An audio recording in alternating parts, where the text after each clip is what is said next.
अच्छा जनाब, पाकिस्तान के अंदर जो आज पेशावर हाई कोर्ट है उसने पीटीआई को इंटरम रिलीफ दिया है और इनका जो था सिंबल था बैट, इनको वापस कर दिया है। और आपको पता ही है कि इलेक्शन कमीशन ऑफ पाकिस्तान ने ये जो इन्होंने इंट्रा पार्टी इलेक्शंस करवाए थे उसके ऊपर बहुत ज़्यादा एतराज़ किया था, जिसके के ऊपर इन्होंने कि बैरिस्टर गौहर अली खान को अपना चेयरमैन बनाया था। तो उस पर इन्होंने कहा कि नहीं, ये इसके अंदर ये सही तरह से नहीं इन्होंने ये इंट्रा पार्टी इलेक्शंस कराए हैं, जिसके ऊपर इनको खुद करने की ज़रूरत है। तो आज कोर्ट ने जब इनकी ये सुन रहे थे, हीयरिंग सुन रही थी, तो ईसीपी का ऑर्डर जो है उन्होंने सस्पेंड किया है और उन्होंने कहा है कि इसकी हीयरिंग जो है एंड ऑफ विंटर वेकेशन जो है उस पे सुनी जाएगी।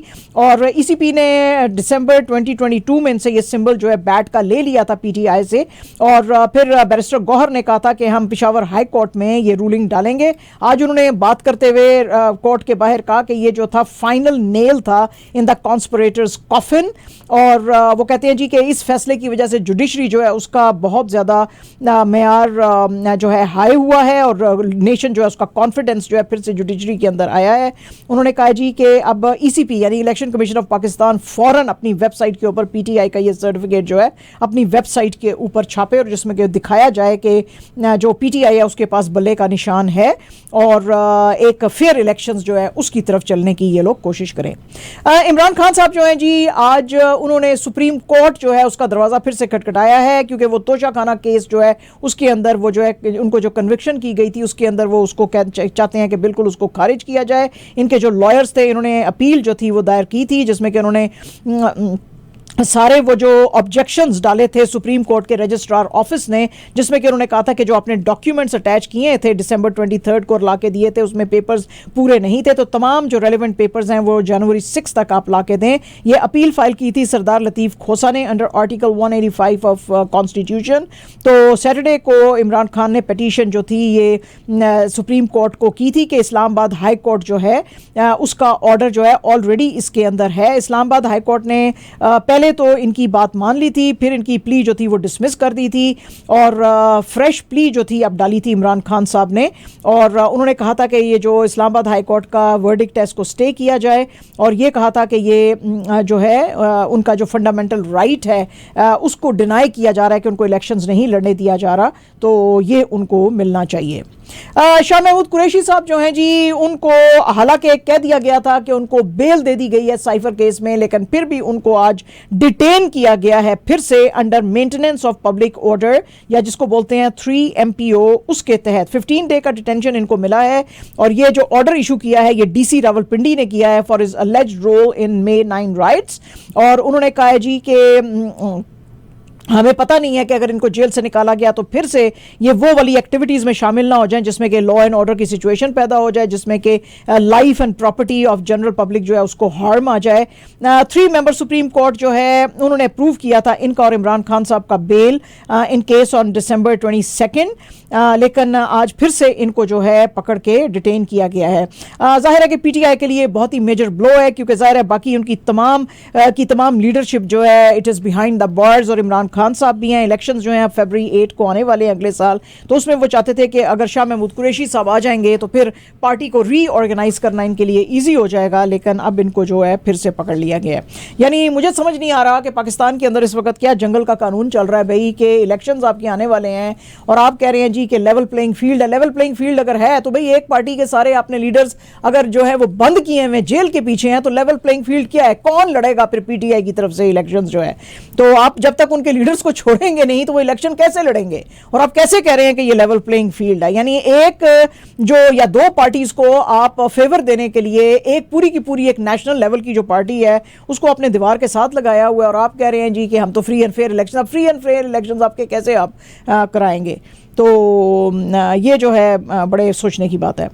सिंध की जो केयर टेकर गवर्नमेंट है जी, कल दिसंबर 27 को उसने जो है सिंध के अंदर हॉलिडे का ऐलान किया है, और उन्होंने कहा जी कि ये हमने हॉलिडे का ऐलान इसलिए किया है to mark 16th death anniversary of Benazir Bhutto, जिनको के जब अपनी इलेक्शन कैंपेन 2007 में कर रही थी तो इनको गोली मार के मार दिया गया था। सिंध के care taker chief minister justice retire मकबूल बाकर जो हैं उनके स्पोक्स पर्सन ने कहा कि भाई हम जितने भी भी ऑटोनोमस सेमी ऑटोनोमस बॉडीज़ और कॉरपोरेशंस और लोकल काउंसिल्स जो हैं, जो कि which are under the administrative control of government of Sindh, वो सब जो हैं बंद रहेंगी। कुछ एक्सेप्शंस जो हैं उसमें हैं, कुछ इलाके, कुछ ऑफिसेज वगैरह खुले रह सकते हैं, लेकिन अदरवाइज जो है कल छुट्टी रहेगी।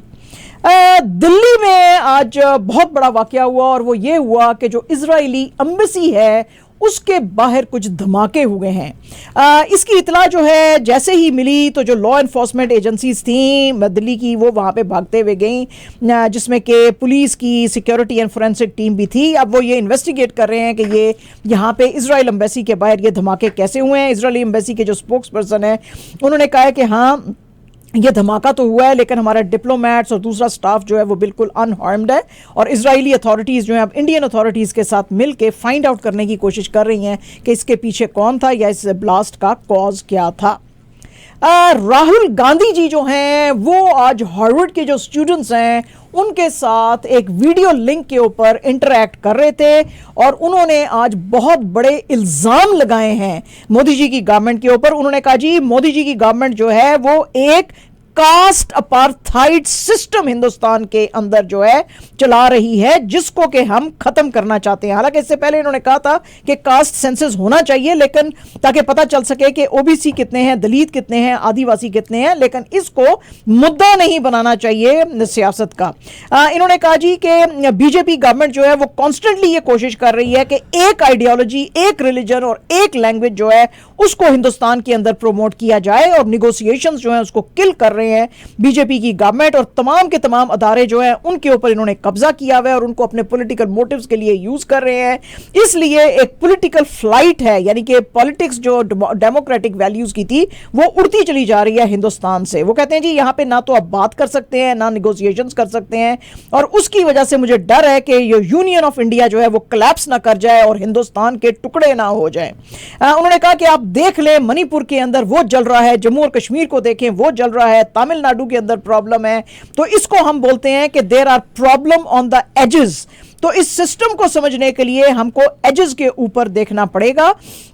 इस वक्त उन्होंने कहा मणिपुर के अंदर तो एक फुल स्केल सिविल वॉर जो है वो चल रही है, और बार बार मोदी जी की गवर्नमेंट कहती है कि हम बहुत सारी इकोनॉमिक डेवलपमेंट लेकर आए हैं। तो ये इकोनॉमिक डेवलपमेंट मैसेज के लिए नहीं है, ये सिर्फ कॉन्सेंट्रेटेड है इन फ्यू हैंड्स। तो हमको देखना पड़ेगा कि ये इकोनॉमिक डेवलपमेंट जो है किसके इंटरेस्ट में हो रही है, सारे मुल्क के इंटरेस्ट के लिए है या कुछ लोगों के इंटरेस्ट के लिए है। वो कहते हैं जी कि आप बार बार मोदी जी की गवर्नमेंट कहती है हमारी ग्रोथ फिगर्स देखो, ग्रोथ फिगर, तो ग्रोथ फिगर्स के साथ अनएम्प्लॉयमेंट की फिगर्स भी आप साथ साथ लगा के देखें कि हिंदुस्तान में अनएम्प्लॉयमेंट कितनी बढ़ गई है। वो कहते हैं इस वक्त हिंदुस्तान को एग्जैक्टली यूएस जो सिस्टम है उसकी तरह चलाया जा रहा है, एक डेट मॉडल के ऊपर। हम बेतहाशा डेट्स लेते जा रहे हैं अपने ऊपर, और इसके अंदर हम प्रोड्यूस कुछ भी नहीं कर रहे हैं। तो हमको प्रोडक्शन इकोनॉमी की तरफ जाना पड़ेगा ताकि ज्यादा से ज्यादा लोगों को जॉब्स मिले। 2 से 3 बड़े बिजनेसेस जो हैं अगर उनको तमाम का तमाम बिजनेस दे दिया जाएगा तो मुल्क नहीं चलेगा। वो कहते हैं जी कि अदानी जी को ही देखें जो डायरेक्टली कनेक्टेड हैं मोदी जी के साथ, ये हिंदुस्तान के तकरीबन तमाम एयरपोर्ट्स, पोर्ट्स और इंफ्रास्ट्रक्चर जो है उसको ओन करते हैं।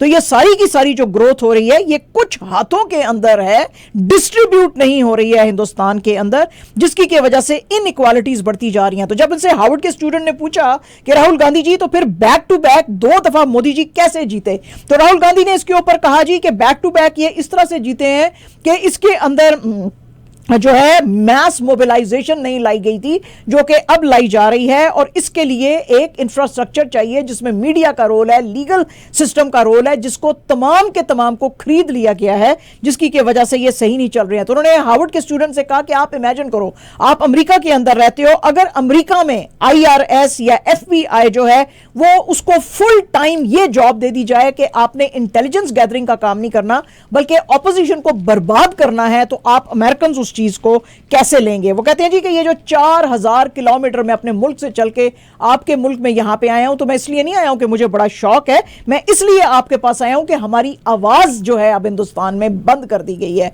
और मेरे पास और कोई तरीका नहीं है दुनिया को बताने का कि ऑपोजिशन अब हिंदुस्तान में क्या सोचती है।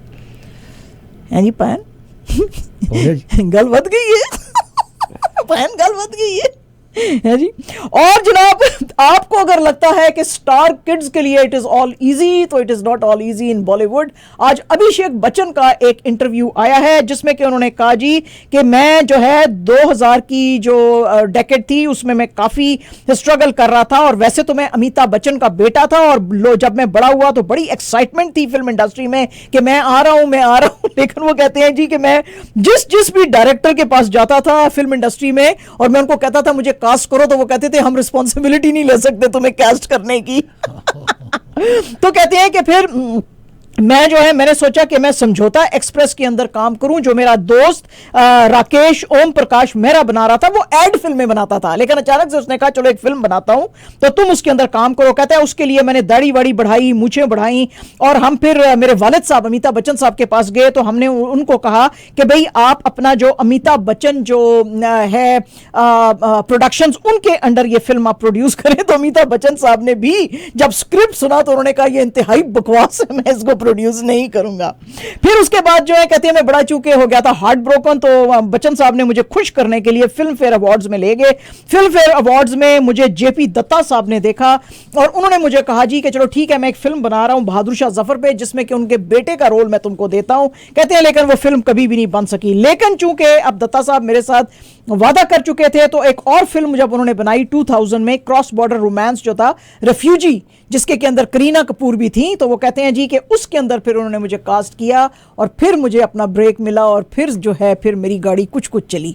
तो वो कहते हैं जी इतना भी आसान नहीं है, just because I am Amitabh Bachchan son doesn't mean कि मुझे बड़े खुले दिल से लोगों ने कबूल किया इंडस्ट्री में।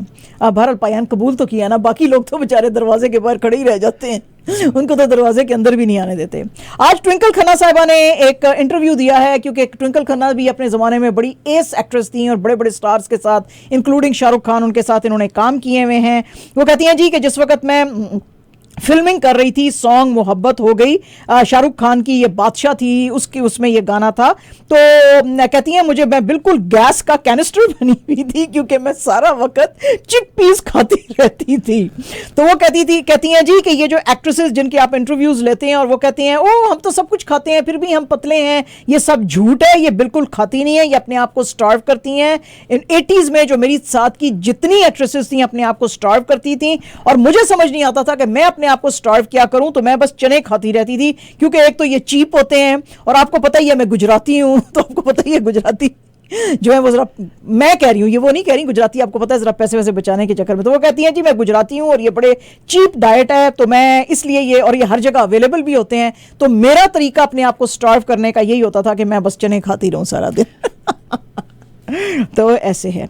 एंड जनाब जो कनाडा है, कनाडा ने तो जनाब कमाल कर दिया, आज फिनलैंड को 5-2 से हराया in open world junior hockey championship के अंदर। और इसके अंदर जो एक गोल जो था और असिस्ट किया था ये नेट डैनियलसन ने, और इसके अलावा मैकलिन सेलेब्रिनी, ओवन एलर्ड, इन्होंने भी गोल्स किए, और फिर मैथ्यू पॉइट्रस और मैवरिक लोमरे उसने भी गोल किए। और जो फिनलैंड था उसकी तरफ से जो 2 गोल किए वो एलेक्सांद्री कैशी मैकी ने की और एक लेसीला ने की। और वैसे वो कहते हैं जी कि ये जो मैचेस हो रहे हैं स्वीडन के अंदर, इसके अंदर फेवरेट्स जो हैं यूएस और स्वीडन ही हैं, लेकिन जाहिर है कि कनाडा का भी चूंकि अच्छा है रिकॉर्ड, तो कनाडा भी जो है इसको फिर से जीत सकता है। लेकिन इसके जो मेन 5 प्लेयर हैं कनाडा के, इसमें जो इनकी जूनियर हॉकी टीम है उसमें वो मेन प्लेयर नहीं खेल रहे, फिर भी बड़ा इन्होंने काम किया जी, आज जीते हैं। तो अब देखेंगे आगे क्या होगा। पाकिस्तान के जो बॉलर हैं जी इमाद वसीम साहब, 35 ईयर्स उनकी एज है, उन्होंने आज बड़े रिकॉर्ड्स जो हैं T20 के अंदर बनाए हैं। इन्होंने ना सिर्फ 1000 रन्स कंप्लीट किए हैं बल्कि 50 विकेट्स भी इसी कैलेंडर ईयर में लिए हैं।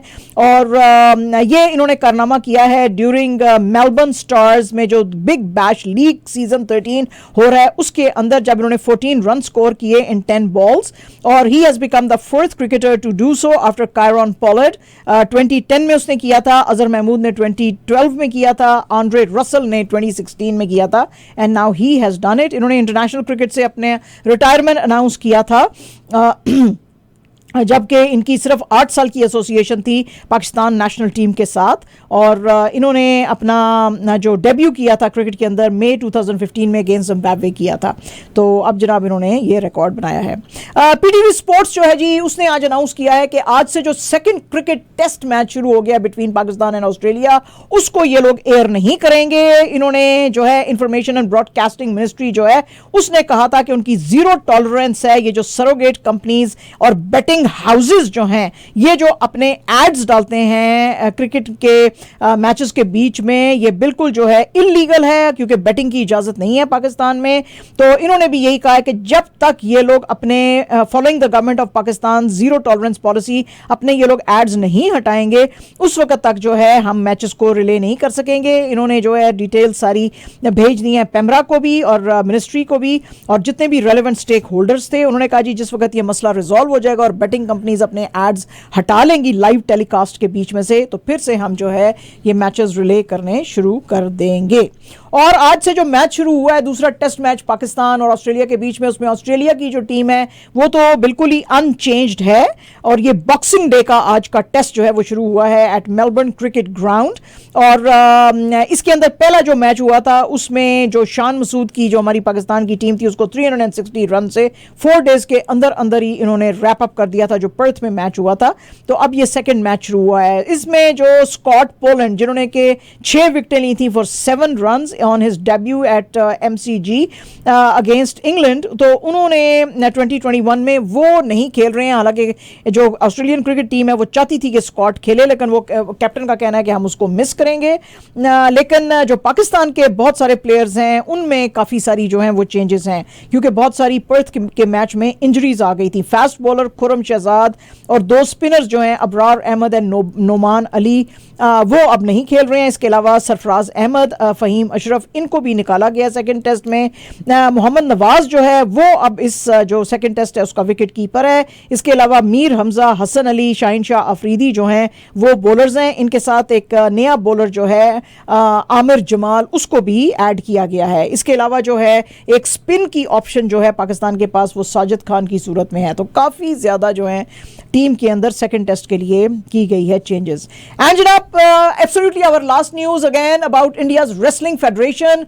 वहाँ पे जो बदबख्तियाँ हैं वो चलती जा रही हैं इंडियन जो रेसलिंग फेडरेशन है उसके अंदर, क्योंकि आज एक और जो रेसलर हैं विनेश फोगट, उन्होंने भी अपना जो मेजर ध्यानचंद खेल रत्न और अर्जुना अवार्ड्स जो हैं वो वापस कर दिए हैं क्योंकि संजय सिंह को रेसलिंग फेडरेशन ऑफ इंडिया का प्रेसिडेंट चुना गया था। हालांकि चीजें अभी सस्पेंडेड हैं मगर फिर भी एक्स के ऊपर इन्होंने अपना एक ओपन लेटर डालते हुए मोदी जी को एड्रेस किया और उन्होंने कहा जी कि मुझे जो खेल रत्न 2020 में मिला था और अर्जुना अवार्ड जो मिला था 2016 में, जो कि सेकंड हाईएस्ट और हाईएस्ट अवार्ड्स हैं हिंदुस्तान के, ये मैं वापस कर रही हूं। ये अब तीसरी रेसलर हैं जिन्होंने कि ऐसा किया है। इससे पहले हमने आपको फ्राइडे को बताया था कि साक्षी मलिक साहिबा जो हैं उन्होंने तो स्पोर्ट्स से ही रिटायरमेंट ले ली थी। हालांकि बहुत जबरदस्त उनका भी करियर था और उन्होंने ना सिर्फ कॉमनवेल्थ गेम्स बल्कि ओलंपिक्स में भी जो है मेडल्स जीते थे। उसके बाद कल हमने आपको बताया था कि बजरंग पूनिया जो हैं उन्होंने भी अपना पद्मश्री अवार्ड जो था वो वापस कर दिया था जब इसको संजय सिंह जो कि लॉयलिस्ट है बीजेपी एमपी ब्रिजभूषण शरण सिंह जिसके ऊपर सेक्सुअल असॉल्ट का अलेज्ड केस डाला था इन सारी फीमेल रेसलर्स ने, उसको इलेक्ट किया गया था। उसने कल अपना किया था और आज ये तीसरी जो रेसलर है इसने भी कहा कि मैं भी नहीं खेल सकूंगी। तो this is bad news for India क्योंकि ये सारे जो हैं इन्होंने हिंदुस्तान का नाम बहुत रोशन किया है दुनिया में। बहुत बड़े बड़े दुनिया के से जो चैंपियनशिप्स हुई हैं उसमें मेडल्स जीत के आए हैं।